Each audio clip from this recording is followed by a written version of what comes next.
Conectate con nosotros. Línea directa 4-325-1220. A vos. Sí, a vos que estás ahí, en el regreso de un día largo y complicado. Quédate con nosotros. Tenemos noticias y buena música. Y te aseguro que mañana te vas a acordar de mí. Te vas a acordar de mí. Buenas tardes. El otro día abro el Twitter y encuentro una foto de Guillermo Dietrich con uno de sus hijos en una parada del Metrobús, ambos con el teléfono celular en la mano, y una frase que dice: cazando Pokémones en la parada de Metrobús es una pokeparada. Yo no niego que un ministro tenga derecho a divertirse, a entretenerse y hacer lo que le venga en gana, si se quiere. Pero hay cosas que me parece que son poco atinadas, que es realmente elegir mal el contexto, elegir mal el momento, si se quiere, para mostrar un grado de frivolidad que no está acorde a lo que se espera de un ministro en un momento tan difícil del país. Insisto, tiene todo el derecho del mundo a entretenerse, a divertirse, pero digamos que las cosas no están para que la gente vea a un ministro cazando Pokémones, por más que le parezca que es una demostración de amor filial al sacarse la foto con su hijito. Y la realidad también es que si el sistema de transporte en la Argentina fuese un ejemplo y uno dijera, anda todo bárbaro, uno podría decir que está bien, que se entretenga, de última, hasta que case Pokémones. Pero el transporte no está bárbaro, no importa por culpa de quién, pero no está bárbaro. Y deberían mostrar menos cosas frívolas, porque si no se la buscan. Se buscan que la gente los putee. A ver, piden por favor que la gente los putee. Un ministro cazando Pokémones.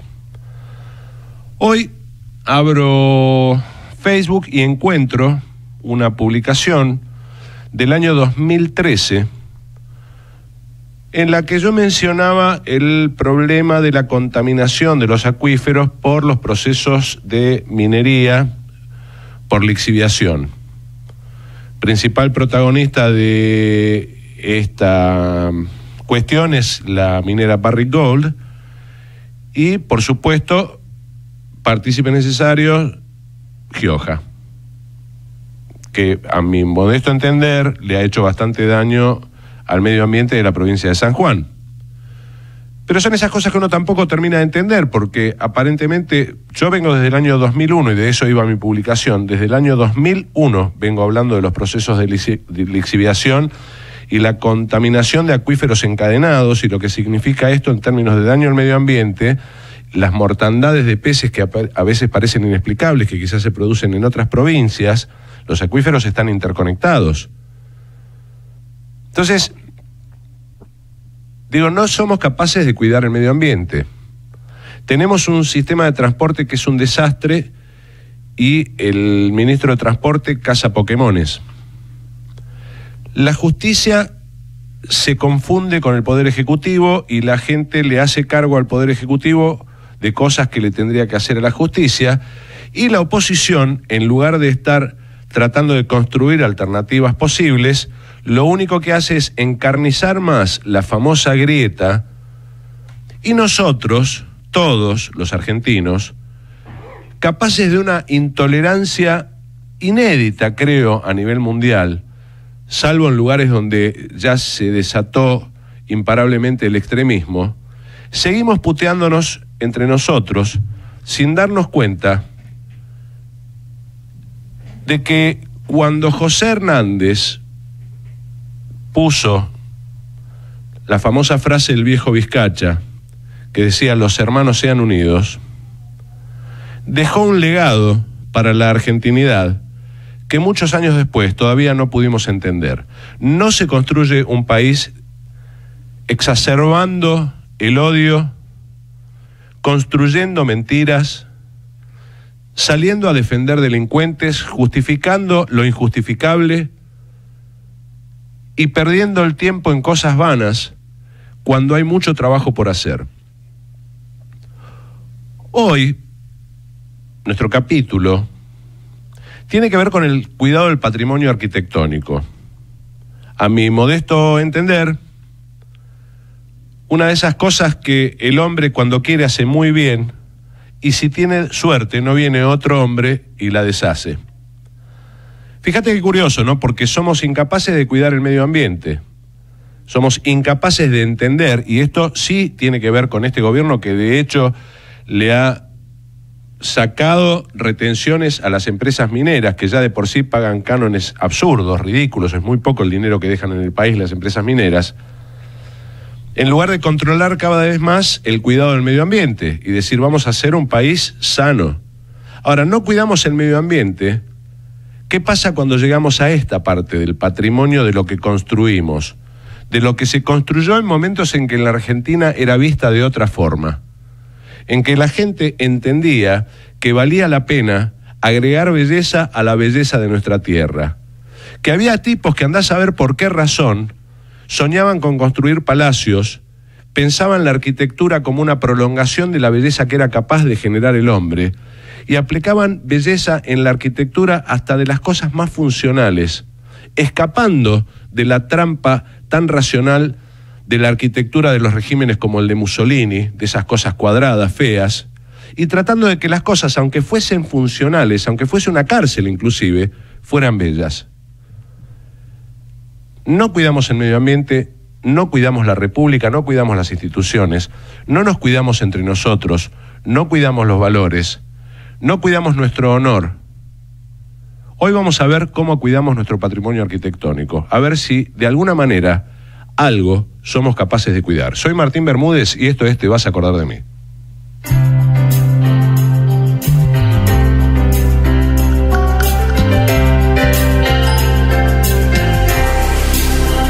Si el estrés te vuelve loco,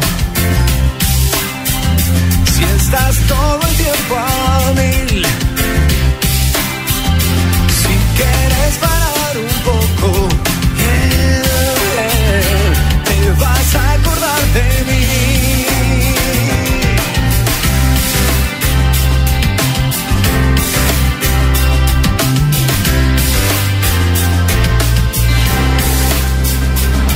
Una noche diferente, un momento para compartir. Mañana cuando despiertes, te vas a acordar de mí.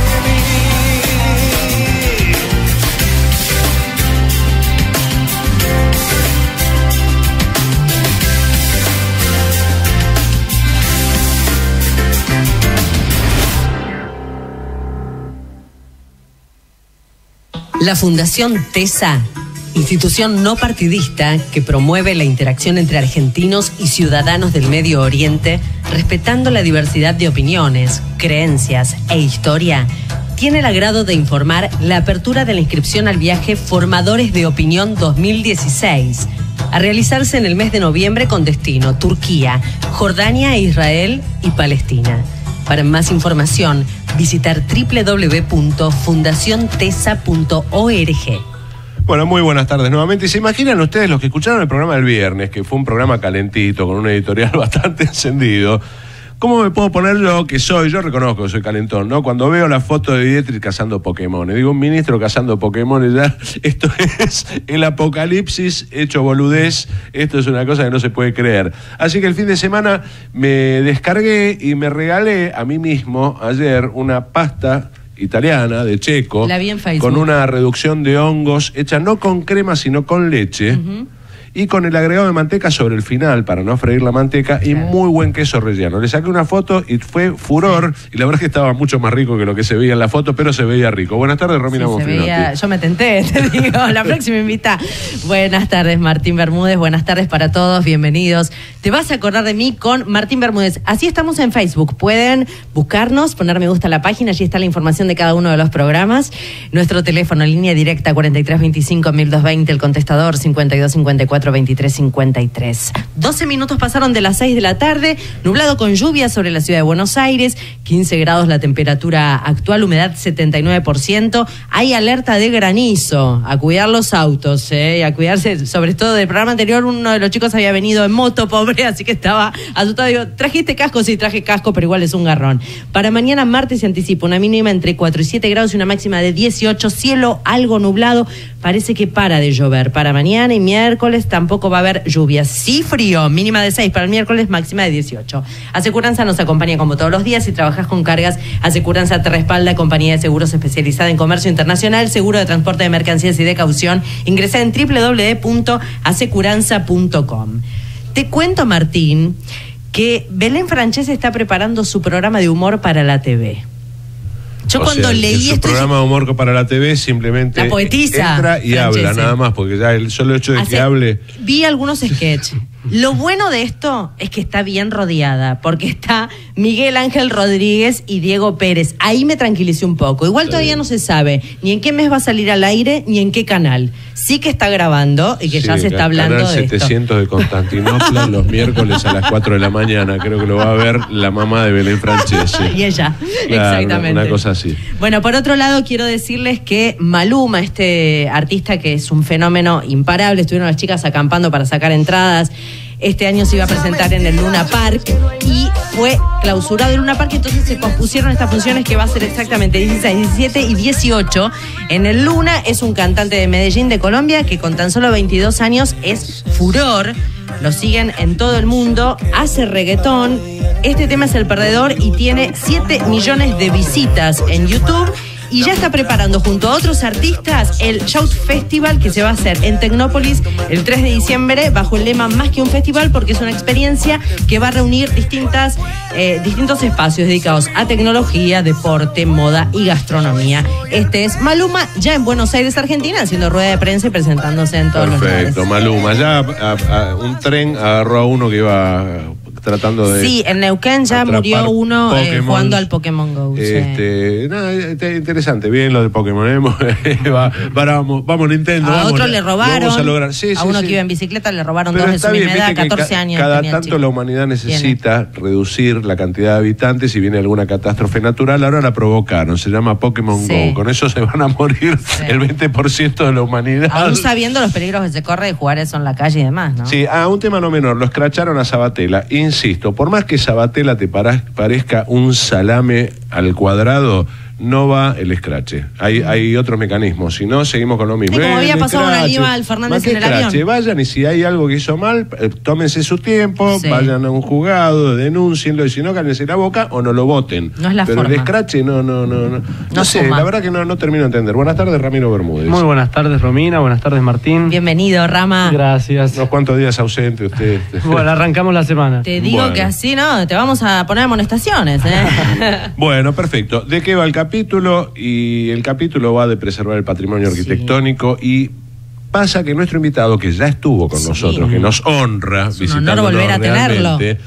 Hace unos pocos días publicó, y por eso hablé yo de lo que era la construcción de las cosas funcionales y hasta qué punto era importante la creación arquitectónica hasta en la cosa funcional. Y me llamó la atención algo que vi en referencia a una cárcel en la provincia de Córdoba, creo. Buenas tardes, Fabio Grementieri, bienvenido. ¿Cómo estás? Muchas gracias. Bien, gracias. Sí, es... Bueno,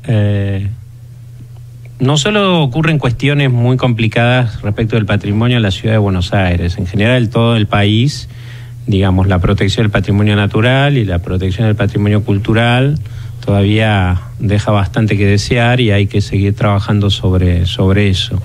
En este caso, bueno, yo me enteré a través de conocidos, de colegas conocidos en Córdoba que estaban en un proyecto, la provincia de Córdoba, de hacer un reciclaje de una cárcel que está desafectada hace algunos años en el barrio San Martín, en la provincia de Córdoba. Y me sorprendió porque, bueno, por Facebook, todo pasa por Facebook y pasan cosas buenas también por Facebook. Bueno, me enteré de cómo era la cárcel, yo no conocía, yo voy bastante seguido a Córdoba y resultó ser que es un edificio diseñado por Francesco Tamburini, que era el arquitecto de Roca, que hizo la Casa Rosada, que hizo el primer diseño del Teatro Colón, y que fue como el primer arquitecto de obras públicas de la Argentina, porque la Secretaría de Obras Públicas la crea Roca cuando hace toda la organización, digamos, administrativa del país, y Buenos Aires se convierte en capital. Pero también se hizo infraestructura en todo el país a través de esa secretaría que después fue Ministerio de Obras Públicas, y es una serie de construcciones que abarcan los hospitales, las escuelas, las cárceles, obras de infraestructura colosal, ¿no es cierto? Y este edificio es, con la prisión de Ushuaia, el único que queda de ese sistema carcelario que era con una caseta central y después como pabellones que salían como aspas de un molino, radiales, claro, que se llama panóptico, con un sector. Pero fue una cárcel muy de avanzada, porque no solo era de represión, sino que también había talleres, escuelas, una capilla, digamos, un modelo. ¿El concepto también fue pensado por Tamburini o Tamburini hizo el diseño? No, la legislación argentina respecto de la penalización de los delitos en esa época, con los códigos de Versalles, el Código Civil, el Código Penal, digamos, también instruyeron a los técnicos, en este caso un ingeniero o arquitectos, para el diseño de esos espacios, digamos, de encarcelamiento, ¿no? Y resulta ser que el modelo que hizo, o la versión que hizo Tamburini, es una mezcla de modelos de distintos países de Europa y de Estados Unidos. Como pasa siempre acá en Argentina, se miraba un italiano que venía de un país como Italia, que tenía una larga tradición en arquitectura. Cuando llegan acá se transforman y entonces, como todos otros arquitectos e ingenieros, empezó a mirar cuáles eran las mejores soluciones en los distintos países del mundo y combinó todos los casos. Y salió la cárcel de Córdoba, que en esa época, que se hizo en la década de 1880, se empezó y se terminó en 1900, fue de avanzada, porque mezcla modelos franceses, ingleses, alemanes, norteamericanos, como sucede, digamos, con las formas de los edificios que se mezclan, Italia, Francia, distintas culturas europeas. Acá en cómo diseñar un edificio, los espacios, cómo se articulan todos los pabellones, dio como resultado una cárcel única y de las únicas que quedan de ese tipo en el mundo. Vos fíjate que yo decía recién, hablaba del tema también de preservar valores, ¿no? Y hay en la concepción de esta cárcel, de acuerdo a lo que vos estás describiendo, hay también una cuestión de cuidado de algunos valores que tienen que ver con lo humano, ¿no? Sí, por supuesto. Bueno, nos tenemos que ubicar en la época, digamos, los criterios, digamos, de encarcelamiento, digamos, de tratamiento de los presos, o cómo tienen que ser confinados, o cómo pueden estar en esos espacios. Foucault tiene el famoso filósofo francés, sobre todas estas cuestiones de la represión y las prisiones, tiene largos libros y tratados y textos. Por supuesto, fue variando a lo largo de las décadas y se fueron creando distintas teorías y distintas prácticas de armar estos edificios, ¿no es cierto? Pero el problema acá es que, teniendo especialistas que reconocen los valores de ese patrimonio, que es una obra de este arquitecto que fue el primero que hizo, fue director de Obras Públicas de la Nación, que, digamos, combina todos estos modelos, que a su vez ha sido un sitio de memoria, porque ahí, digamos, hubo episodios de represión durante el terrorismo de Estado y hay reconocimiento, digamos, del lugar de memoria que es ese sitio además.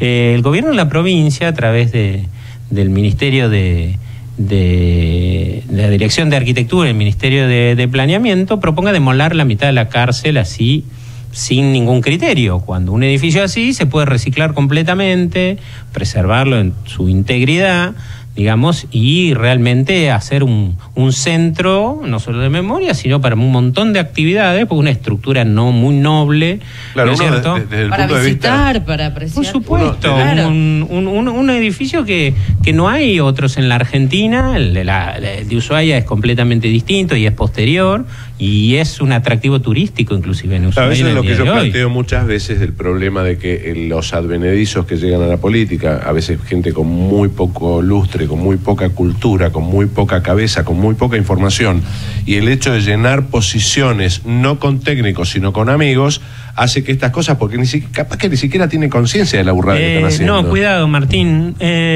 Yo no culpo tanto a los políticos en general en las intervenciones sobre el patrimonio edificado. Culpo a mis colegas, a los arquitectos y a los ingenieros. Bueno, pero Porque los políticos se les puede ocurrir, bueno, quiero reanimar el barrio tal, o tenemos que solucionar el tema de la cárcel del barrio San Martín, que no tiene uso y que se está cayendo y que los vecinos piden que tomamos cartas en el asunto. Pero bueno, un profesional tiene que darse cuenta que... Pero en general no se dan cuenta, porque los arquitectos, y mucho menos los ingenieros, no tienen formación dentro de las universidades respecto de cómo se trabaja sobre el patrimonio. Eso es un poco a lo que yo apunto. O sea, el hecho de que sea arquitecto no constituye necesariamente la condición de conocimiento de la preservación del patrimonio. A lo que voy yo con el hecho de que el político no tenga dos dedos de frente, tiene que ver, a ver, vos contratás a un médico y el médico dice, a este tipo lo voy a curar pegándole 3 tiros en la cabeza, solamente un ignorante puede creer que eso es válido. O sea, sí, está o el profesional, amputándole tres extremidades, como es el caso de esta cárcel. Es como si a un paciente le amputaran las 2 piernas y un brazo. Claro. O sea, ahora va a andar fenómeno. Pero no, la vamos a vender las piernas, con eso juntamos unos mangos. Sí, bueno, le ponen una prótesis o no sé, le hacen rehabilitación. Yo pienso, me disparó este tema de la cárcel porque a veces sucede, de hecho también en Facebook, eso es la parte buena de las redes sociales, ¿no?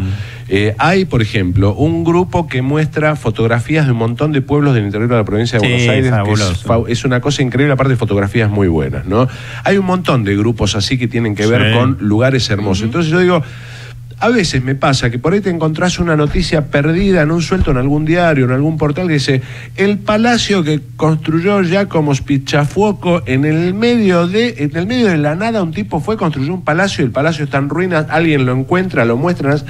Ese tipo de cosas, debe estar plagado el país, ¿no? Sí, bueno, ahí muestran también en todo eso las ruinas de todo el patrimonio ferroviario, de la civilización ferroviaria, como uno cuando viaja por Europa, pues las ruinas del Imperio Romano, los acueductos, las vías, Apia, todas las construcciones, bueno, todo eso que se desarmó en los últimos 25 años, quedan en muchos casos las ruinas, y bueno, aparecen en esas fotografías muy, muy románticas, pero también medio trágicas, ¿no? Claro. El tema es que hay muchos grupos y cada vez más en todo el país. Son asociaciones, bueno, en Buenos Aires está Basta Demoler, las asociaciones vecinales, hay otras similares en Rosario, en distintos lugares, y digamos, hay mucha gente especializada, arquitectos especializados en preservación del patrimonio, que deberían ser consultados. Claro, pero por estos eso equipos se da de narices con la voluntad política, a veces. ¿Cómo? Se da de narices con la voluntad política, o sea, tenés la gente preocupada. No es así, no. A ver, quiero hacer mucho hincapié en esto. Quienes deciden, le bajan el dedo, le suben el dedo a un edificio, no son los políticos. Si se demuele, si no se demuele, si se demuele en partes, si se recicla, si se restaura bien o no se restaura bien. Son los equipos técnicos, que muchas veces son contratados, ni siquiera son de planta, o van variando, digamos, con el cambio de administraciones o de gobierno. Sucede que estos profesionales no están formados y tampoco, lamentablemente, consultan a otros profesionales formados en la especialidad de preservación del patrimonio. ¿Dónde deberían formarse? Porque yo a vos te conozco ya formado, o sea, vos sos Grementieri, el referente en materia de conservación del patrimonio, pero digo, ¿dónde formamos a un tipo así? ¿Dónde agarro yo un arquitecto y le digo, pibe, andá y estudia un par de años acá con fulano, mengano y perengano y te vas a dar cuenta de qué cosas no se rompen? A ver, hay cursos de posgrado, de especialización, y hay muy pocas facultades de arquitectura que tienen una materia que es obligatoria, hay en algunos casos selectiva, que es preservación del patrimonio. Yo doy justamente en una de las pocas o casi la única facultad de arquitectura, que es de la Universidad de Itela, que tiene una materia obligatoria que es preservación del patrimonio. Todos los arquitectos que se gradúan de esa universidad obligatoriamente tienen que hacer una materia que se llama preservación del patrimonio. ¿Y los de otras universidades? De la Universidad Nacional pueden? de Buenos Aires no, es una materia electiva. Algunos la pueden porque tienen ya de manera innata una predilección por los edificios antiguos, etcétera, etcétera. Y ni en ingeniería, nada de nada. Los ingenieros realmente lo que sí hay, y para eso están también, son los organismos de control o de tutela del patrimonio, sobre todos los edificios que están declarados, desde la Comisión Nacional de Monumentos, Lugares y Bienes Históricos, que formo parte, soy vocal desde el mes de marzo, pasando por las comisiones de patrimonio que hay en cada provincia o áreas de protección patrimonial que puede haber en los municipios. Vos hablás de una comisión nacional, ¿no? Porque a veces pienso que esto debería ser política de Estado y voluntad del Estado Nacional, la preservación por encima de lo que decidan las provincias. O sea, por algo la República, las leyes nacionales contienen a las provinciales, ¿no? Entonces digo, si esto pasa en realidad y funciona, uno debería tener la tranquilidad de que en todas esas cosas que están, esas piezas sueltas de arquitectura que están en el interior, algunas, la vez pasada vi también un palacio en Luján, no me acuerdo, por atrás de la ciudad de Luján, que tiene toda una historia, que lo construyó no sé quién, y bla, bla, bla. Vos decís, pero esto, a ver, evidentemente hubo un tipo que tenía la suficiente locura y la suficiente cantidad de guita para hacerlo, ¿no? Pero nosotros tenemos la suficiente amnesia, que es una combinación nefasta. Sí. Hay distintos organismos y hay leyes. La Comisión Nacional de Monumentos a nivel nacional se creó en 1940. Ya tiene muchas décadas. Sucede que a lo largo de las últimas 20 años aproximadamente se fueron incorporando más edificios, monumentos de distintos periodos, de distintas regiones del país a esa lista. Y la obligación de la comisión por ley es tutelar eso. Tiene la última palabra, por sobre la palabra que pueda tener cualquier gobernador, cualquier profesional o cualquier, inclusive, ministro de la nación. Y un particular puede, por ejemplo, pues yo pienso, más de una vez me pasa, hay edificios, caminando por acá por el centro ves, por un lado edificios bellísimos que se han restaurado, que se mantuvieron, y por otro lado intervenciones que se han hecho sobre algunos edificios donde vos ves que la base del edificio era divina y de repente arriba tiene un cerramiento de aluminio, encima berreta. Que no tiene nada que ver. Con el estilo. Claro. ¿Puede un particular ver y decir, che, este edificio es una preciosura y lo van a hacer pomada? ¿Tiene dónde ir a consultar, dónde denunciarlo? Sí, ojalá ese edificio esté en la ciudad, se llama catalogado. A nivel nacional, declarado un monumento o bien de interés histórico, porque ahí sí hay organismos donde reclamar y dirigirse para solicitar que se hagan las cosas bien sobre ese edificio. Y para catalogarlo, por ejemplo, supone también, que quiere decir, cualquier ciudadano, ¿está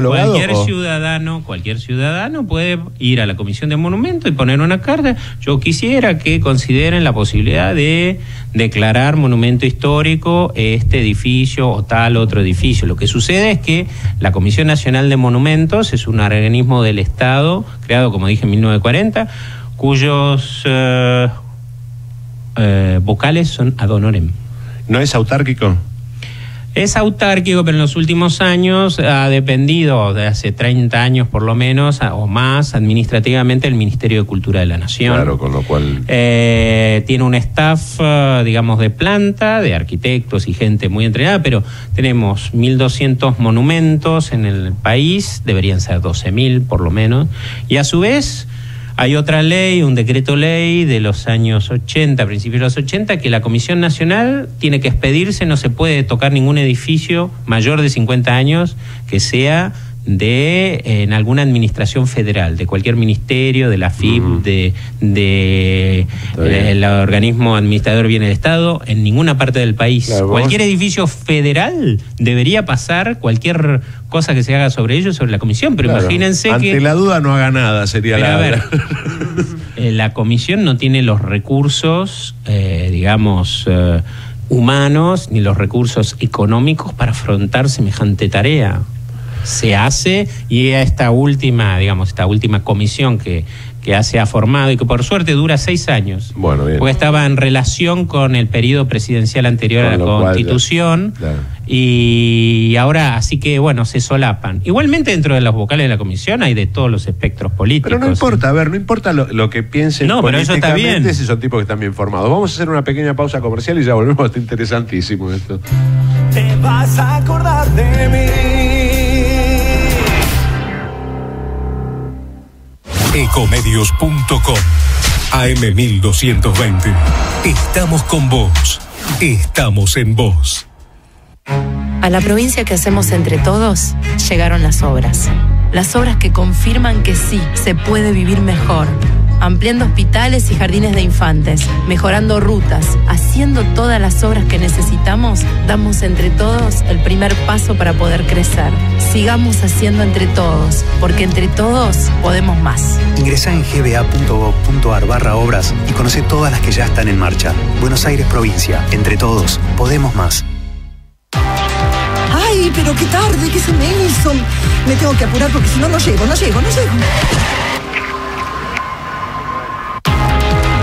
No, ¿pero seguro? ¿Qué problema? Bueno, vamos a encontrar una solución. Bancame ahí que en 2 minutos estoy con vos. Bueno, vos ahora te tenés que ir. Sí, pero yo quiero hablar de esto ahora. Cuando llegue a casa te llamo. 3 de cada 10 muertos en el tránsito son peatones. Cruzá siempre por la senda peatonal o esquina, respetando los semáforos. Allí, todos los vehículos deben darte prioridad. Luchemos por la vida. Podés vernos en vivo en ecohd.com.ar. ecohd.com.ar. Conectate con nosotros. Twitter, @Ecomedios1220.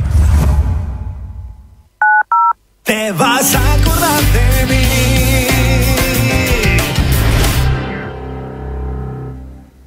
La Fundación TESA, institución no partidista que promueve la interacción entre argentinos y ciudadanos del Medio Oriente, respetando la diversidad de opiniones, creencias e historia, tiene el agrado de informar la apertura de la inscripción al viaje Formadores de Opinión 2016, a realizarse en el mes de noviembre con destino Turquía, Jordania, Israel y Palestina. Para más información, visitar www.fundaciontesa.org. 6 de la tarde, 33 minutos. Te recordamos que Te vas a acordar de mí con Martín Bermúdez. Asecuranza nos acompaña todos los días. Si trabajas con cargas, Asecuranza te respalda. Compañía de seguros especializada en comercio internacional, seguro de transporte de mercancías y de caución. Para mayor información, ingresa en www.asecuranza.com. El cielo está nublado, mejora hacia la noche, no va a haber más tormenta, 15 grados la temperatura actual, humedad 85%. ¿Qué pasa cuando uno está apurado, tiene ganas de tomar café y no llega? Gracias a Dios surgen nuevos materiales que permiten que uno se tome el cafecito, aunque hay que llevárselo puesto. ¿Lo lleva puesto? Sí, me lo llevo en la mano. ¿Qué pasa con los cafés que no tienen cómo darle a una persona un café para que se lo lleve? La solución es entrar en Google y poner vasos de polipapel. Los vasos de polipapel, que son los que usan las grandes cadenas, son justamente esos vasos que son amigables con el ambiente y conservan el sabor del café. Si entras en Google y pones vasos de polipapel, vas a entrar en la página de TIE Sociedad Anónima, que es la empresa de vasos de polipapel. Fíjate quiénes son los clientes de TIE Sociedad Anónima. Y te vas a dar cuenta que vale la pena. No pierdas ni clientes ni ventas. Ofrecerle a la gente la posibilidad de llevarse un buen café express en la mano con un vaso de polipapel. Qué rico. Seguimos con el tema de la arquitectura, que es uno se quedaría decir, bueno, traigan una picada, listo. Sí. El partido de las 8 no lo pasen, vamos ya a me diste hambre, Martín. No, yo estaba pensando recién, porque Romina nombró al Luna Park, ¿no? A mí el Luna Park, en términos arquitectónicos, no parece muy lindo, parece un bodoque, pero es parte de la historia de Buenos Aires. Es monumento histórico nacional. Por eso. Entonces digo, no se toca, ¿no? Porque viste que ahora que está cerrado. No, cuando algún edificio es monumento histórico nacional, quiere decir que no se toca. Todos los edificios que son monumentos, no todos pueden ser museos. Es imposible. Claro. Tienen que seguir sirviendo a usos y los usos van cambiando y, digamos, se necesitan nuevas funciones y hay que hacer adaptaciones. Mirá, antes era para boxeo, después fue para recitales. Sí. La preservación es cambio controlado, digamos, todo cambia, como dice la canción, pero tiene que haber controles. Controles y digamos y sobre todo hacer desde el principio yo le digo a los alumnos también en la facultad, cuando se aproxima, sobre todo cualquiera, un propietario, un arquitecto, un ingeniero, un developer, se aproxima a un edificio viejo o histórico. Puede ser histórico, aunque nos parezca viejo, puede tener valores de distinta clase, ¿no? Puede ser estéticamente muy lindo o puede ser estéticamente muy feo, no muy atractivo, pero es el testimonio de que allí ocurrió algo o una tecnología de punta que no nos hemos dado cuenta y que realmente hace que ese edificio tenga mucho valor. Hay edificios que a lo mejor no nos gustan a todos o a la mayoría del público no le gusta, por ejemplo la Biblioteca Nacional, el edificio del Banco de Londres, son todos estos edificios brutalistas que es ese hormigón a la vista, que dice la gente que es muy frío, que en general son los lugares preferidos de los skaters para patinar, para hacer sus hazañas. Para hacer sus hazañas, porque hay grandes superficies de hormigón. Tal cual. ¿No es cierto? Pero son edificios muy importantes desde el punto de vista, digamos, de las estructuras de hormigón, desde esta estética que se llamaba brutalista, porque el hormigón bruto no se ponía ningún revoque, ninguna pintura encima, envejecen como la piedra, ¿no? Como las ruinas de piedra, entonces a mucha gente eso les provoca, digamos, rechazo, no les gusta, les parece algo poco amigable, pero también es patrimonio. No, patrimonio... aparte ya tiene tantos años que vos decís, no vamos a discutir ahora con todos los años que tiene, vamos, incorporémoslo. Digamos, no, son obras que realmente están muy, muy reconocidas, inclusive a nivel internacional, ¿no es cierto? Que son piezas únicas realmente. La Facultad de Ingeniería también. La Facultad y de Obras Sanitarias, el edificio de Obras. El edificio de Obras de Córdoba sí está declarado Monumento Histórico Nacional. Digamos, no todos los edificios del país de valor patrimonial se pueden declarar Monumento Histórico Nacional. ¿Tiene que cumplir una cantidad de condiciones? Sí, tiene que cumplir como unas cuestiones... como que sea algo muy excepcional y comparado con otros edificios en su tipo sea muy valioso. Eso ocurre también en patrimonio mundial. Digamos, en la UNESCO tiene una lista de patrimonio mundial donde cada año recibe propuestas de los distintos países para consagrar esa ciudad, ese edificio, ese sitio, ese conjunto patrimonio mundial. Y bueno, tiene que valer valores excepcionales, no puedo presentar mi casa. Hablábamos de las cosas sueltas, ¿no?, que debe haber por el país. Y a mí me vino a la cabeza también una, que yo vivo en Quilmes, y en Quilmes está el muelle de Quilmes, que es un muelle larguísimo, tiene como 500 metros. Tiene un balneario. Tiene unas piletas con unos vestidores. Es bellísimo. Es bellísimo, es hermoso. Está hecho pelota. Hubo un proyecto, ahora le han arreglado un poco, pusieron adelante una casa de té, pero la verdad que voy muy poco porque los fines de semana es un mundo de gente, el lugar no está cuidado, la gente hace fogatas en la calle. La verdad, una cosa muy loca porque esa ribera, toda la zona ribereña de Quilmes no está aprovechada y es un lugar con un potencial increíble. Una reserva increíble. Y ese muelle, por ejemplo, yo lo veo, un fotógrafo se queda a vivir ahí. Las fotos del río con ese muelle tenés para sacar 5.000 fotos por día. Entonces, ese tipo de cosas, ¿cómo se hace para rescatar? Porque no es solamente el muelle, es el muelle y el entorno. Sí, por supuesto. Bueno, eso hay que empezar a reconocerlo y cada vez está sucediendo más. La gente del lugar, de los distintos lugares, va reconociendo que esos edificios, esos conjuntos, o en ese caso la costanera, tienen valor y ellos lo aprecian, lo usan, o quiere que se mejore, o quiere que se preserve. Y bueno, a través de distintas organizaciones, digamos, ONG o asociaciones o a veces grupos de Facebook, sinceramente, aparecen ese tipo de... Me ha tocado participar... Iniciativas, sí. De trabajar. Cuando asumí me pusieron un caso muy difícil. Supuestamente hacía 4 o 5 años que estaba en la Comisión de Monumentos en la provincia de San Juan. Era el templo de Háchal, de San José de Háchal, ahí al norte de la provincia, que está declarado Monumento Histórico Nacional desde la década de 1970, y es un edificio de adobe, ha sufrido, es de 1870 originalmente, tiene partes del siglo XVIII, sufrió varios sismos, se le cambiaron varias partes, inclusive el campanario se rehizo en los años 70 después de Caucete en hormigón armado, bueno, y había todo un conflicto hace 3 o 4 años con distintos proyectos de ingenieros antisísmicos, del arzobispado que quería demolerlo y hacer uno nuevo, pero es Monumento Histórico Nacional, y el pueblo de Háchal quería que se restaurara el edificio, y entonces los ingenieros decían que sí se puede restaurar, pero no se puede usar para el culto, que podían usarlo como si fuera un museo y entrar de a uno por la cuestión sísmica. Bueno, era un intríngulis que no se sabía cómo solucionar. Una de las soluciones es, bueno, le sacamos la declaratoria, hagan lo que quieran, demuélanlo, pero se quedan sin un monumento histórico en el pueblo de Háchal, que es uno de los pocos ciudades o pueblos de la Argentina que tiene 4 monumentos históricos nacionales en su ciudad, que es una ciudad de un tamaño no muy grande, ¿no es cierto? Debe ser la tercera, si no me equivoco, tercera o cuarta de la provincia de San Juan. Tiene 3 molinos harineros, porque la región triguera de fines del 18 y 19, cuando la Pampa no cultivaba trigo absolutamente, el pan que se comía venía de los molinos de esa zona de San Juan, que era una zona triguera. Y bueno, entonces fuimos ahí, nos reunimos todos, el arzobispo, el párroco, los medios de Háchal, el pueblo de Háchal, los representantes, el secretario de Patrimonio, la ingeniera que había hecho el proyecto.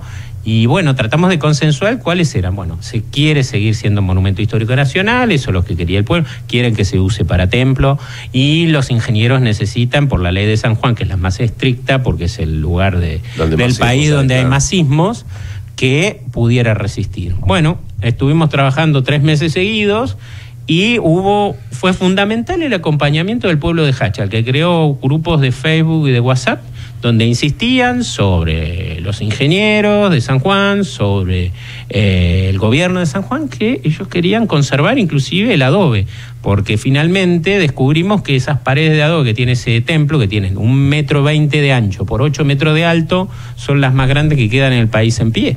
Claro. Entonces, digamos, estamos encontrando una solución donde se compatibilizan los intereses de todos, pero todos tienen que participar. ¿Dónde te nutrís, por ejemplo? Vos estabas hablando de esto y yo me acordaba de México, ¿no? Del Distrito Federal, de cada vez que hay un terremoto, pues México está lleno de sí, bueno, por todos muy lados, sísmico. Chile, y con todos México, los problemas Perú. sísmicos que tienen. Ahora hace bastante tiempo que no voy. La verdad que a mí el Distrito Federal me encanta, me encanta, me parece una belleza, ¿no?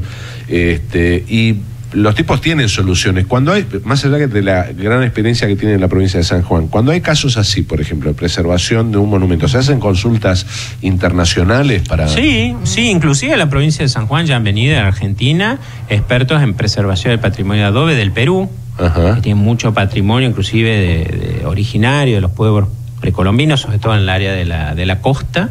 Pero también hay antecedentes en la Argentina.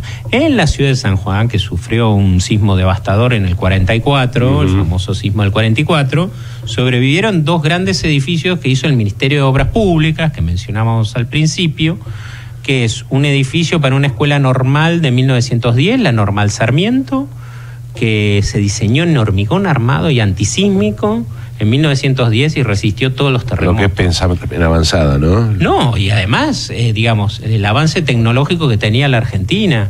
Fue el primer edificio tan grande antisísmico del mundo. Claro. Habían pensado hasta la decoración, todo lo que vemos acá en Buenos Aires, son esas ménsulas que sostienen los balcones. Sí, las gárgolas, todas las cosas esas que las guirnaldas, están los planos en el Ministerio de las Públicas que calcularon el refuerzo, como en el hormigón armado, pero de esto de símil piedra, que son esos adornos, con refuerzos metálicos para que resistieran el sismo. No se cayó ni una florcita de la fachada. Qué increíble. Mira. Bueno, ese edificio también es uno de los edificios Monumento Histórico Nacional de San Juan. Con respecto a las estatuas que se fueron haciendo últimamente, por ejemplo la de Leo Messi y a otras de Olmedo, que también fueron víctimas, ¿no?, del vandalismo, ¿qué se puede hacer para proteger eso? ¿Vos estás de acuerdo? No mucho. Ajá. En estas de yeso de silicona, paseo, claro, no creo que haya que hacer mucho esfuerzo. Porque no es una expresión artística, por otro lado. No, pero viste que se convirtieron en paseos. Claro. No, lo que es más preocupante es cuando hay vandalismo sobre grandes piezas de la escultura monumental de Buenos Aires o de otras ciudades del país.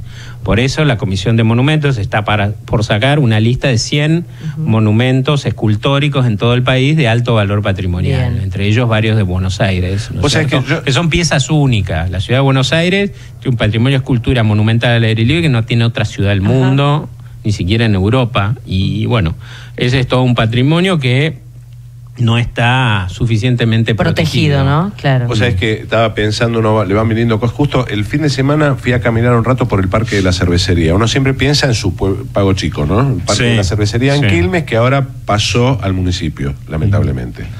Y no quiero cargar las tintas con Martiniano Molina porque recién arranca también, viste, están recién en el segundo semestre, como dicen todos, pero decía, estamos poniendo en valor, no están poniendo en valor un pomo, estaba todo el parque destruido, antes había cartelitos al lado de cada árbol que explicaban la especie, pero está, por ejemplo, el chalecito, ¿conocés el Parque de la Cervecería? Sí. El chalecito de Otto Bember, que es una preciosura, es una cosa muy sencilla, pero es una preciosura, y encima está el barrio Argentina, que lo construyó Otto Bember, que ahora empezaron a haber casas en venta. Y el otro día me fui a caminar, porque también es una cosa bastante particular ese barrio. Antes había una restricción para modificar las fachadas, los colores, no se podía tocar, ¿no? Hay que ver si ahora que pasa el control de eso el municipio, qué es lo que va a pasar. Bueno, el municipio tiene que imponerse una normativa de protección de ese conjunto. Claro. Hay que empezar por los municipios, y si los municipios no reaccionan, bueno, la gente solicitar, digamos, a hacer que esta cuestión del empoderamiento que está tan de moda, bueno, la gente se tiene que empoderar del patrimonio y hacer petitorios y movilizarse, pedir, digamos, y pasar, bueno, si no lo quiere reconocer el municipio, pedir a la legislatura provincial que reconozca. Y seguir subiendo de nivel. Y si no, llegar hasta la Comisión Nacional de Monumentos. Porque el barrio Argentina, de hecho, es una cosa medio loca, porque vos decís, esto lo construyó el dueño de una empresa para sus empleados. Eso es lo más loco de todo. Decís, a ver, qué tipo raro que era Bember, o cómo se pensaba de otra forma las cosas, ¿no? Porque el tipo hizo ese barrio, decís, ¿para qué lo hizo? Para los empleados, que la pagaban a los premios, 2 mangos, y andás a ver, ¿no? Pero, digo, hay dando vueltas montones de cosas por el país, porque fue un país capaz de producir de todo, y recién hablaban de monumentos, y yo pensaba en el discutidísimo... Producir y absorber de todo, porque no solo absorbió gente que vino de distintos países y se fue aclimatando y se fue argentinizando. También en la arquitectura, y eso se demuestra en Buenos Aires, y cuando uno viaja por el país, se fueron combinando las tradiciones originarias en las distintas regiones del país, donde hubo importante arquitectura de ese tipo, en el noroeste, por ejemplo, o las distintas colectividades, los distintos profesionales o las empresas que se instalaban o traían materiales, ideas, proyectos acá, se fue todo combinando. En un proceso que hasta sorprendía a la gente, a los visitantes de la época. En 1910 está Clemenceau, que fue un gran político francés, invitado como todas las celebrities de esa época, la infanta española y todos los que vinieron para el centenario y después que siguieron viniendo, Ortega y Gasset y Einstein y todo eso en la década del 10 y 20. Y este hombre decía que no podía creer, digamos, el poder de absorción que tenía la Argentina, la sociedad argentina, el Estado argentino y sobre todo la educación argentina, de argentinizar a la gente. Claro. Decía, si los dejamos estos diablos de gente, nos argentinizan en un abrir y cerrar de ojos. Bueno, ese era el encanto que le veían a la Argentina. Pues yo tengo todavía en casa un cartucho de metal, una canana que adentro tiene el documento, un salvoconducto de mi tatarabuelo que trajo a la infanta, fue uno de los marinos que estaban en el barco que trajo a la infanta, y tiene un salvoconducto, es un documento que lo guardo por supuesto con mucho cuidado, cariño, ¿no? Pero hablando de los que venían y los cruces y todo eso, Colón, hablamos de monumentos.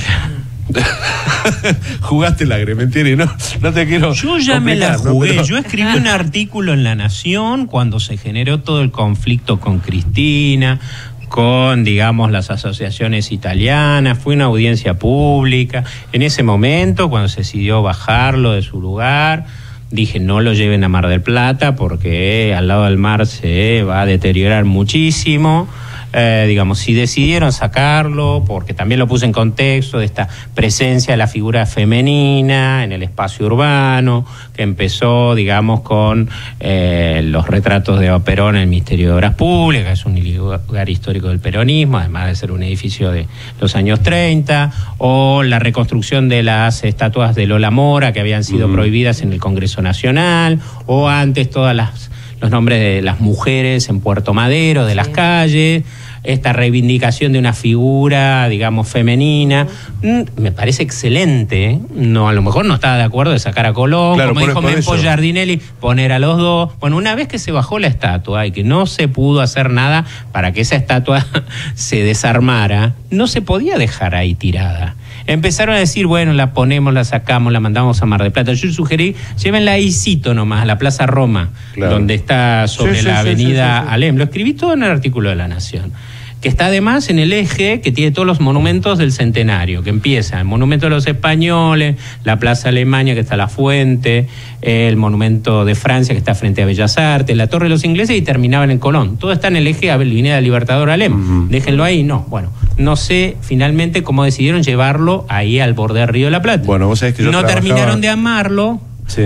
Y a su vez, y ahí está muy expuesto también a la sudestada y al cambio climático. No va a durar nada. Y todavía no se terminó de armar. Y el otro día vinieron a la Comisión de Monumentos representantes de la sociedad italiana que quieren que vuelva el Colón a su lugar. Claro. Pero yo les advertí, fíjense que está el Paseo del Bajo y el gobierno de la ciudad prevé pasar por donde está Juana ahora, o estaría Colón, con la avenida, la conexión entre la avenida Alem y Paseo Colón. Así que fíjense que no va a tener lugar ahí. Claro, pero yo veía lo de Colón desarmado. Yo trabajaba justo ahí enfrente, en Aeroparque, en mi oficina tenía vista justo enfrente donde estaba el lugar donde dejaron ahí las piezas sueltas apoyadas en el piso.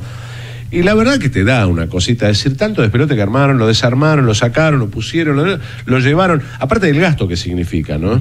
Porque si lo haces bien debe costar un dineral impresionante. ¿Volverlo a la plaza ahí atrás de la Casa Rosada? Lo que pasa es que el lugar va a pasar la avenida ahora, por ahí es el anteproyecto del Paseo del Bajo. Y salía como 40 millones de pesos. La Plaza Roma no está mal, ¿eh? Bueno. La Plaza Roma no está mal. Yo puse eso, lo escribí, lo firmé, nadie escuchó.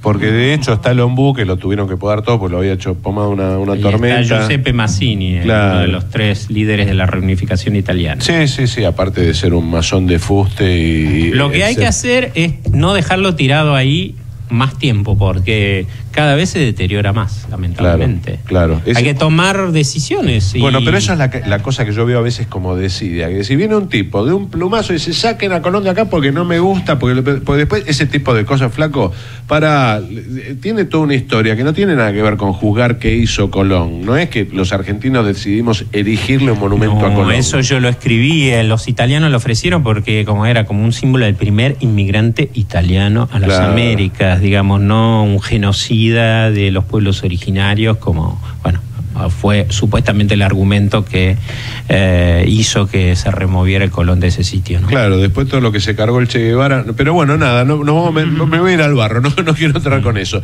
De todas las cosas que hay sueltas en el país, ¿cuál es una que vos digas, esto me llamó la atención, lo encontré, dije, de esas cosas perdidas, más allá de lo que es la ciudad de Buenos Aires? ¿Dónde hay un lugar que vos digas, en tal lado hay tal edificio, tal monumento, tal palacio que vale la pena ver, que habría que cuidar? Bueno, no, a ver, yo... tengo una lista de 500. Yo empecé estudiando los palacios y me aburrí de los palacios, y en estos últimos años le he prestado más atención a las obras de los ingenieros, que están muy descuidadas, más que los palacios, porque la gente, digamos, tiene como una entrañable relación, una admiración, un romanticismo por los palacios. No, son las obras de los ingenieros, sobre todo de hormigón armado. Y hay una cosa que me impactó muchísimo y que saqué unas hermosísimas fotos. En Villa Mercedes, San Luis, un tanque gigantesco de agua. Esto que vemos en el conurbano, que son de hormigón, pero digamos, del año 22 aproximadamente, el más grande del país. ¿Hay fotos en Google? Hay fotos en la Mercedes a buscar el tanque. Hay fotos en mi Facebook. En tu lugar. Hay fotos en el camino, creo que lo puse. Es fabuloso tanque de agua gigantesco de hormigón armado que estaba sin pintar cuando yo lo conocí hace unos 7, 8 años, y que tiene una escalera helicoidal que parece un tirabuzón, toda hecha seguramente por los italianos, también de hormigón, toda vaciada, y cuyo encofrado seguramente fue una pieza de banistería, claro. Digamos, porque eran todos los tanos que construían grandes edificios en ladrillo, en hierro, que después empezaron a hacer todos los encofrados de hormigón armado. Y bueno, yo estoy tratando de recuperar y poner en valor, y también desde la comisión, todas estas obras de la infraestructura, de la ingeniería, digamos, de la vialidad, de los ferrocarriles, que muchas veces no están tan apreciadas como los palacios. Un compañero mío de trabajo consiguió, vaya a saber cómo, arrendar la vieja estación 25 de Mayo del ferrocarril de la línea del oeste, digamos, ajá, ¿no? Y la estación. O sea, vive en la estación.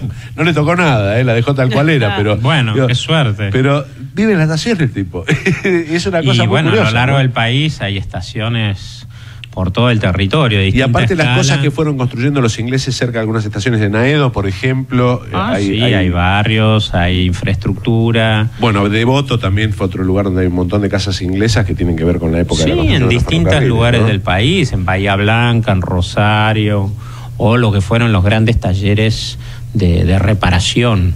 Tafí Viejo en Tucumán, ciudades enormes con galpones, con maquinaria, que son Pérez cerca de Rosario, Laguna Paiva cerca de Santa Fe. O sea que hay para recorrer. Todas estas cosas que vos decís, pues yo te confieso públicamente que no estoy todo el día mirando tu perfil de Facebook y buscando en la foto, ¿no? Ahora ya me mataste con lo del tanque, pero digo, todas estas cosas más o menos tenés información vos en tu perfil. Sí, o si no, entren en la página de Facebook de la Comisión Nacional de Monumentos Históricos. Tiene una página de Facebook, tiene una página también en internet, y para el 12 y 13 de noviembre vamos a organizar por primera vez el Día Nacional de los Monumentos, donde en cada provincia se van a poder visitar edificios con visitas guiadas. Así que bueno. ¿Fue tuya la iniciativa? Sí. No mentira, te voy decodificando de a poco. No, lo hicimos hace muchos años, del 96 al 2000 en la ciudad de Buenos Aires. Ajá. 1 o 2 veces por año, que se visitaban edificios públicos y privados en distintas zonas de Buenos Aires y de distintos estilos, y se hacía una vez por año. Esto no lo inventamos nosotros, lo inventaron los franceses en la década de 70, y ahora está institucionalizado en toda Europa, y en el tercer fin de semana de septiembre se abren edificios en toda Europa al público. Perfecto, me parece muy auspicioso. Nos comimos el programa, tengo que entregar en horario sí o sí porque hay partido hoy, en serio. Me encanta que estés en la Comisión Nacional, me encanta. Eso quiere decir que va a haber un ojo muy interesante, muy formado. Un avispón que sabes como joroba, ¿no? Gracias por habernos acompañado, Fabio Grementieri. Como siempre, es un gusto, y siempre uno se queda con ganas de seguir hablando. Gracias. Gracias. Romina Monfrinotti, conclusiones del día. Me encantó esta nueva visita, muchas gracias. Y bueno, que los municipios reaccionen para proteger el patrimonio, y que si no, y que si no, la gente lo solicite, como están haciendo algunas asociaciones. Gracias, Monfrinotti. Ramiro Bermúdez. Bueno, justamente que se tome conciencia que la iniciativa para preservar el patrimonio es la participación ciudadana, y que si todavía no están interesados en esto, pues no se informaron lo suficiente. Gracias, Ramiro Bermúdez. Te vas a acordar de mí. Y yo te digo a vos, que estás ahí del otro lado y no sabés qué hacer, te llevas 2 datos interesantes de lugares que podés visitar y mirar monumentos y cuidar el patrimonio y cuidar nuestra tierra y cuidar nuestros valores y cuidar nuestro futuro, cuidar el futuro de nuestros chicos. El país tiene un montón de cosas hermosas, tratemos de cuidarlas. Y fijémonos, porque por ahí vale la pena darle un poquitito de tiempo a estas cosas en lugar de estar cazando Pokémones. Soy Martín Bermúdez y esto fue Te vas a acordar de mí. Te vas a acordar de mí. Conducción, Martín Bermúdez. Con la participación de Fernando Apeseche y Eduardo Fasulino. Arte y diseño, Paola Gregori. Operación técnica, Gerardo Subirana. Locución, Romina Monfrinotti. Fue una producción de Live Rock Media para Ecomedios AM 1220. Te vas a acordar de mí.